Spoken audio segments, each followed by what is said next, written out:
Si vous pensez qu'il y a du mal à faire une certaine chose, ne la faites pas, car elle nuira à votre vie, tout comme si vous avez commis un péché. Ceci fait preuve de la puissance de nos pensées. Restez avec nous dans Jouissez de votre vue.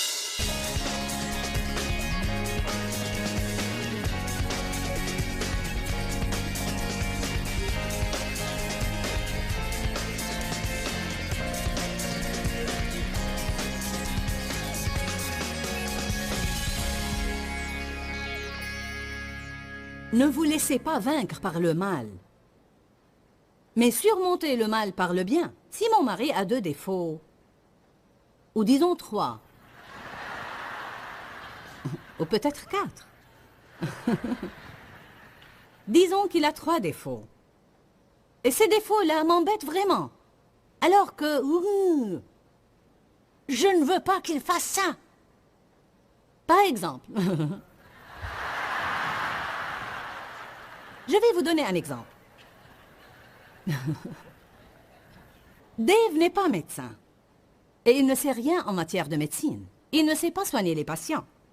J'avais hier un rendez-vous avec Dr. Colbert, qui est mon nutritionniste, et un ami aussi. Alors que je discutais avec Dr. Colbert et il me posait des questions, chaque fois que j'essayais de répondre, Dave intervenait et essayait de répondre à ma place. Tu ne fais pas ceci et tu ne fais pas cela. J'ai dit, Dave, c'est mon rendez-vous avec le médecin. Tu n'as pas à intervenir. Il a dit, mais si j'interviens, ce sera la vérité telle qu'elle est. Tu n'as pas...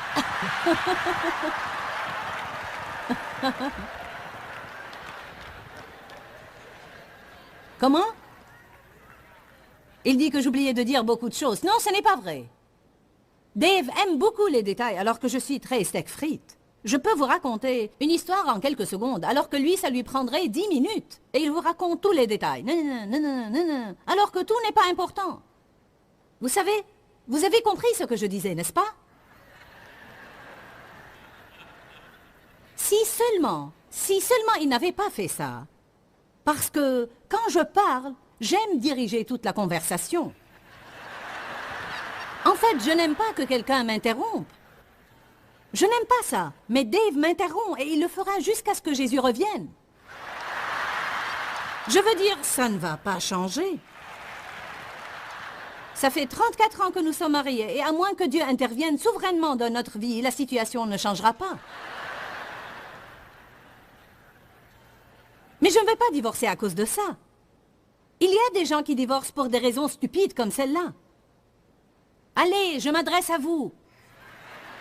Bien, nous ne sommes pas compatibles. Et qui l'est? Est-ce que vous connaissez 2 personnes qui sont compatibles?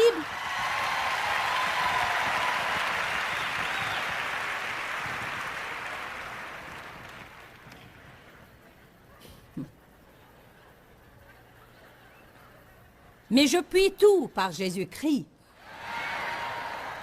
Dave et moi, nous avons une merveilleuse relation. La semaine dernière, nous avons célébré notre 34e anniversaire de mariage. Et nous nous aimons beaucoup. Nous nous amusons beaucoup ensemble. Nous nous respectons l'un l'autre. Mais il fait des choses qui m'embêtent et je fais des choses qui l'embêtent. Mais nous avons choisi... Peut-être pas beaucoup, d'accord? 5 choses. Non. Nous avons choisi de magnifier le bien. Peut-être que ce que j'ai dit pendant les 10 dernières minutes a empêché 10 000 couples de divorcer. Car ce programme est diffusé partout. On protège notre mariage si on change nos pensées.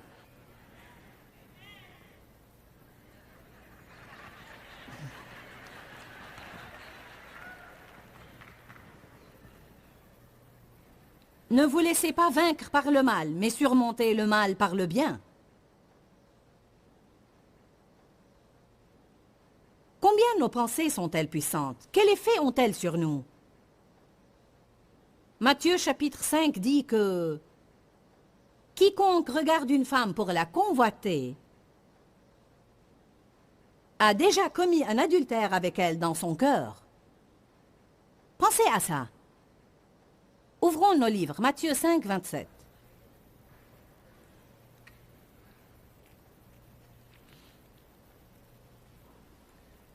J'ai beaucoup enseigné sur les pensées pendant les 25 années durant lesquelles j'enseignais la parole.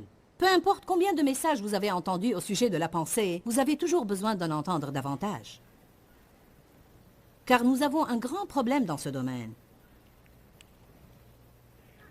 Et même quand je préparais cet enseignement particulier, je me suis étonnée de la puissance de nos pensées et de l'effet qu'elles ont sur nous.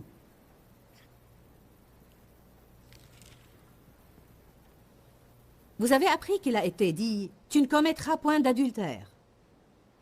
Verset 28. « Mais moi je vous dis que quiconque regarde une femme pour la convoiter et la désirer a déjà commis un adultère avec elle dans son cœur. » Oh mon Dieu! Je vais vous poser une question. À votre avis, combien y a-t-il d'hommes ou même de femmes qui ne commettent pas d'adultère, l'acte d'adultère, mais qui pensent et même qui croient qu'il n'y a aucun mal à méditer sur ce processus mentalement? Que pensez-vous de la pornographie? C'est un grand problème répandu aujourd'hui.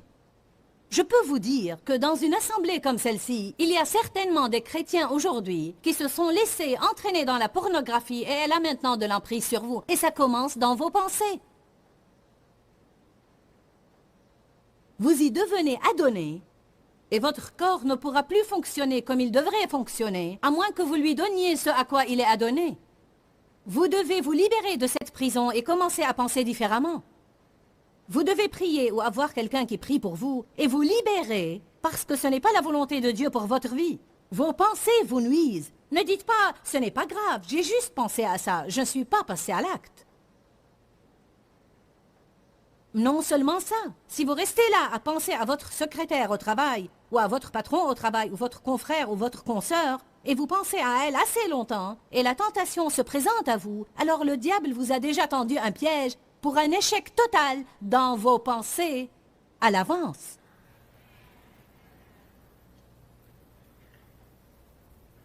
Certains ont besoin de ça ce soir.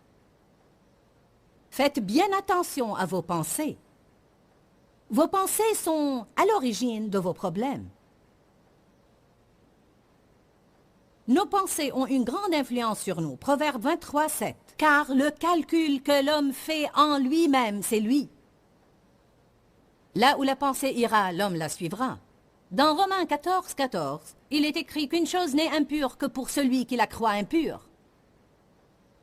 J'avais à penser à ça assez longtemps. C'est comme, attends Seigneur, ça doit être soit pur, soit impur. Pourquoi ceci serait-il impur pour moi juste parce que je crois que c'est impur? Parce qu'il nuit à ma personne tout comme s'il était impur. Autrement dit, si une certaine chose est juste, mais je suis trompée et je crois qu'elle est fausse et je suis extrêmement consciencieuse et chaque fois que je la fais, je me sens coupable. Alors Dieu dit, vaut mieux que tu ne la fasses pas parce qu'en réalité, elle va influer sur toi comme si elle était vraiment fausse. Est-ce que c'est suffisamment clair pour vous? C'est pourquoi il est important de connaître la vérité et de la laisser nous affranchir. Certains croient que Dieu se mettra en colère contre eux s'ils ne lisent pas un certain nombre de chapitres dans la Bible tous les jours. Vous avez fait votre propre loi. Et vous vous sentez coupable si vous ne respectez pas cette loi. La Bible dit que nous devons aimer la parole. Elle ne nous donne pas une formule à suivre. Mais c'est quelque chose qui nous est prêché. Lisez la parole tous les jours. Je crois cela. Et je pense que nous devons nous nourrir de la parole, tout comme nous mangeons de la nourriture tous les jours. Mais il y a différentes façons de se nourrir de la parole. Nous devons lire la Bible. Je lis la Bible tout le temps. Mais j'ai vécu une expérience, et je suis sûre que vous aussi. J'ai vécu cette expérience de lire tous les matins un livre dont Dieu se servait pour bénir ma vie. Et dans mon cœur, je voulais revenir à ce livre et le lire. Mais ma pensée me disait, tu dois lire la Bible d'abord. C'est du légalisme religieux. En fait, mes livres sont pleins d'écritures dont je me sers pour les introduire dans des expériences personnelles et dans des situations personnelles, de telle sorte qu'elles deviennent pratiques et qu'elles deviennent compréhensibles pour les gens. Je ne vous dis pas ne lisez pas la Bible, mais je dis que nous craignons d'être guidés par nos cœurs parce que nous avons été dupés.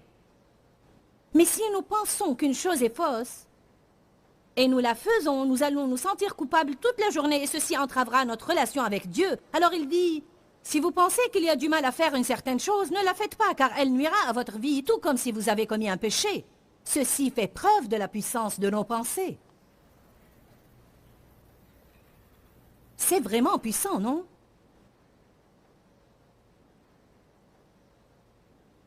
Romains 14, verset 23 dit, « Tout ce que vous faites, qui n'est pas le produit d'une conviction et qui ne découle pas de la foi, est un péché. Car quand vous croyez que c'est un péché, il aura sur vous l'effet d'un péché. Pourriez-vous m'amener ma table? J'aimerais que les placeurs amènent ma table. Nous vivons dans une maison faite de pensées. Je me suis donné beaucoup de mal pour acheter quelques accessoires pour vous convaincre ce soir. Dès que les placeurs m'amènent ma petite table, je ferai une illustration qui vous aidera à ne jamais oublier ce sermon. Bien. Viens, Cindy, à côté de moi. Nous vivons dans une maison faite de pensées. Nous allons les faire sortir rapidement.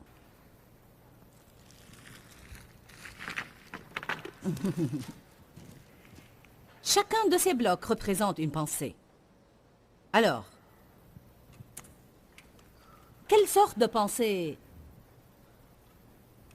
avez-vous? Si vous croyez que les gens ne vous aiment pas, ils ne vous aimeront pas.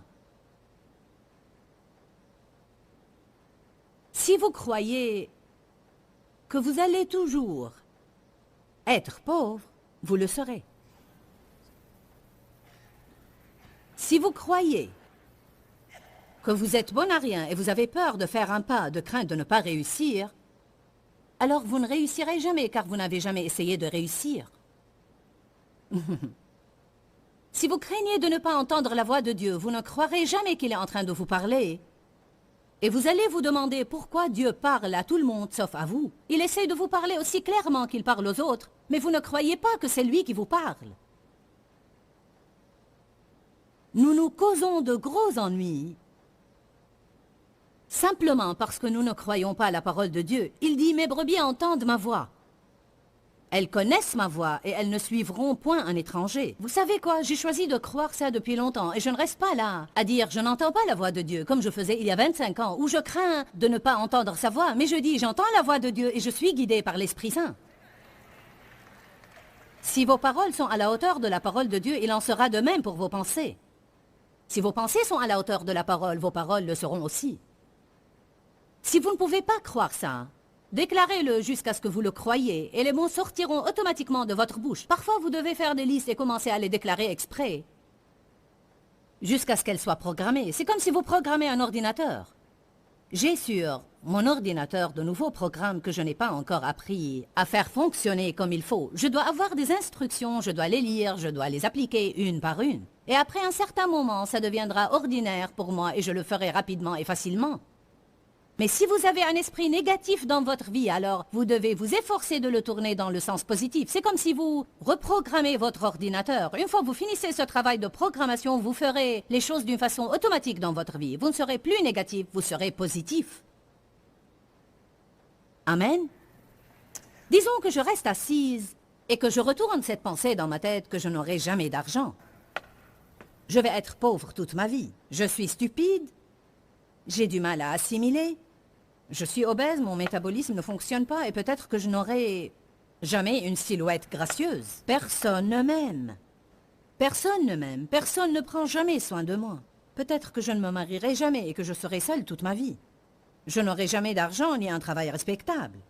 Je vois ces belles voitures que les gens conduisent, mais je ne pourrai jamais conduire une telle voiture ou vivre dans une maison luxueuse. Maman n'avait rien et ma grand-mère n'avait rien et peut-être moi aussi je n'aurai rien. Regardez. Voici que nous avons bâti notre petite maison faite de pensées. C'est clair pour vous? Ça va? Le seul problème est que nous vivons dedans avec Satan. Amen. Celui qui est à l'origine de ses pensées.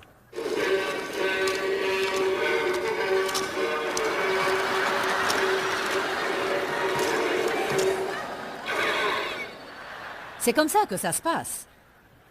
Allez, louons le Seigneur maintenant.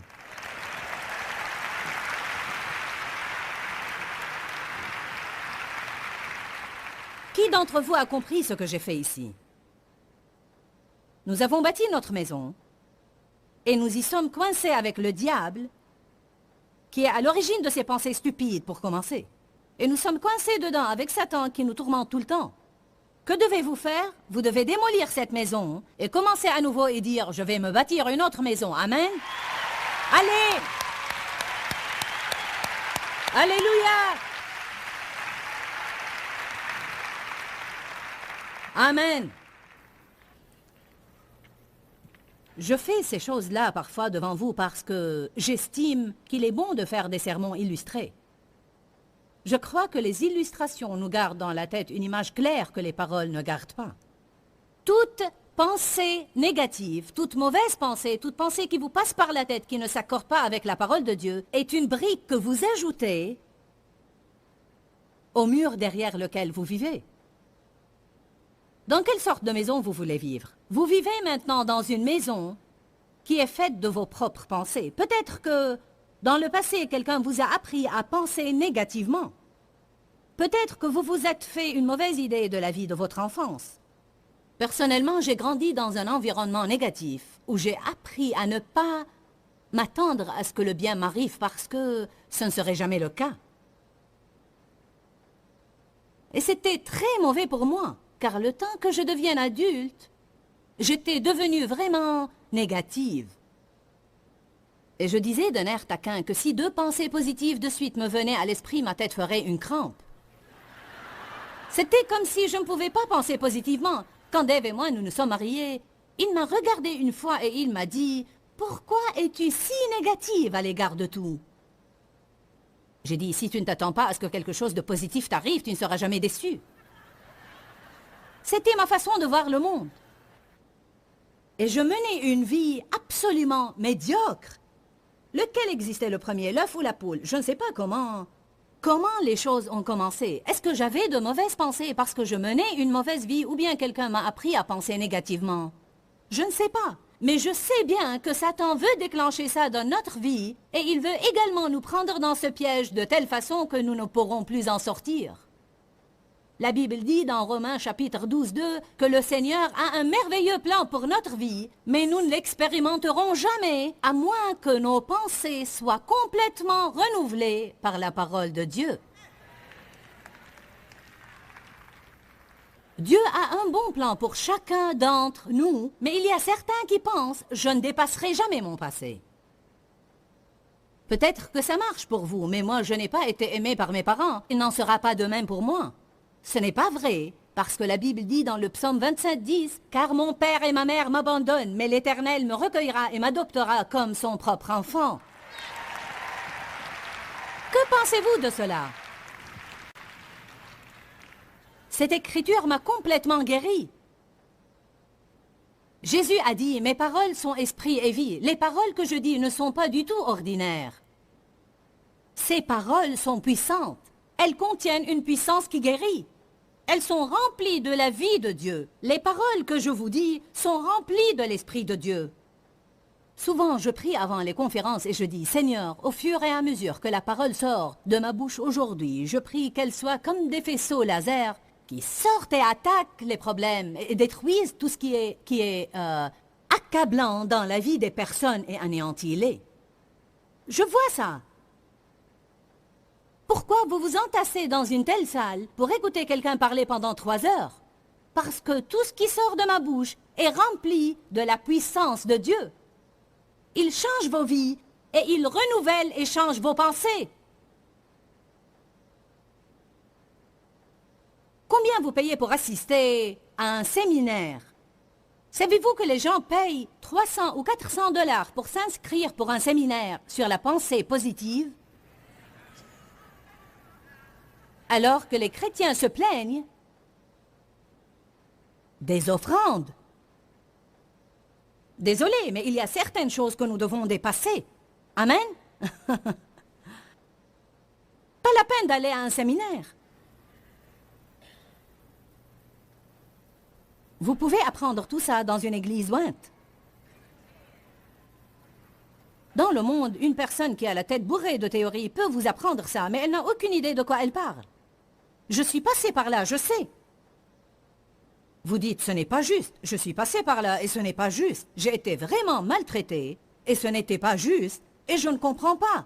Il faut que Dieu me clarifie les choses parce que je ne comprends pas et je serai dans la confusion toute ma vie. Eh bien, lisez Ésaïe 61:7.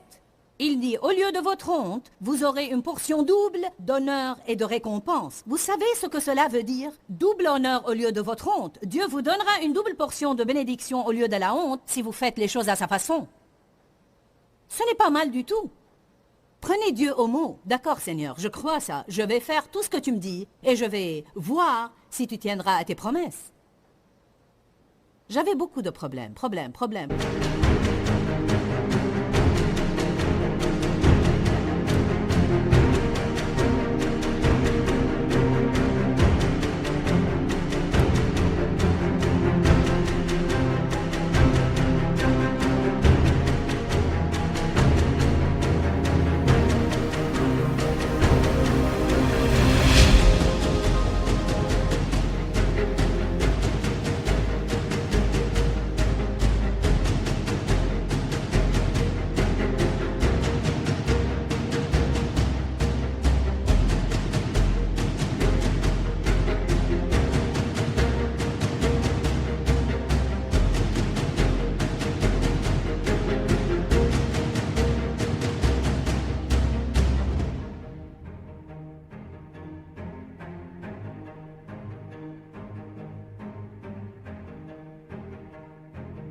Problème. Injustice, honte. J'ai été maltraité. Et vous savez quoi? Dieu a renversé la situation. Allez! Dieu vous dédommagera. Mon monde et le vôtre sont faits de nos propres structures de pensée. Croyez que vous êtes bon à rien et vous ne réussirez jamais. Les gens pensent, Dieu est en colère contre moi. J'ai peur, je suis timide, je ne suis pas créatif, je ne suis pas coopérant, je suis lent, je suis fauché, je suis impatient, je suis laid. Je ne peux faire confiance à personne. Vous ne pouvez faire confiance à personne, vous ne pouvez faire confiance à personne. Puis vous vous demandez pourquoi vous ne réussissez pas à avoir des relations intimes et à faire confiance aux autres. C'est parce que vous avez pensé à ça et vous l'avez déclaré 1001 fois dans votre vie. Vous ne pouvez faire confiance à personne. Tout le monde vous blesse, tout le monde vous déçoit. Pas tout le monde vous blesse, mais certaines personnes. Relativisez les choses. Nous disons tout le temps, tu fais ça toujours. Pourquoi tu ne fais jamais rien comme il faut? Ne peux-tu jamais porter un liquide sans le renverser? Chaque fois que tu portes quelque chose, tu le casses.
Exagérons beaucoup, je suis comme ça. Je dis tout le temps, jamais, toujours, chaque fois, tout le temps. Ça exaspère Dave. Il dit non, on ne se dispute pas tout le temps. Et moi je dis, on ne peut jamais discuter. Et il dit, c'est stupide. Ça fait 34 ans que nous discutons. Nous avons parlé de plein de choses. Maintenant nous avons des avis différents sur des petites choses et tu dis que nous ne pouvons jamais discuter.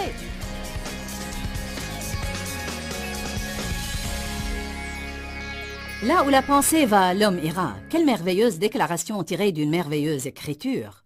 Comment l'homme pense et à quoi il pense, c'est ce à quoi il aboutira. Je crois que parfois, soit nous ne savons pas combien la pensée est importante, soit nous le savons et nous l'oublions et nous avons besoin de nous rappeler toujours de l'importance des pensées. Pour clore cette émission, je voudrais juste vous dire un mot d'encouragement. Il y a plein de choses que je peux dire à propos de la pensée. Mais aujourd'hui, je voudrais vous encourager à croire toujours le meilleur dans chaque personne et à croire le meilleur dans toute situation également.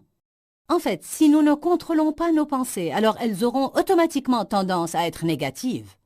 Et Satan aime cela parce qu'il est négatif lui-même et de cette façon, nous nous mettons d'accord avec lui et son plan sera accompli dans notre vie. Je crois que Dieu est positif et la Bible nous apprend dans 1 Corinthiens que l'amour croit toujours le meilleur dans toute personne et dans toute situation. Je ne sais pas par quoi vous passez maintenant ni qui vous confrontez, mais j'ai vraiment senti que c'est une parole dite au moment convenable. Vous pouvez choisir de croire le pire ou de croire le meilleur. Et je vous encourage vraiment à croire le meilleur. Que Dieu vous bénisse. À très bientôt.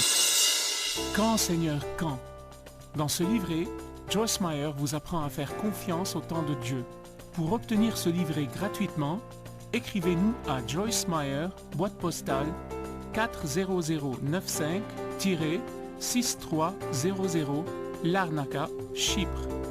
Ou bien visitez notre site web www.joycemeyer.org/fr.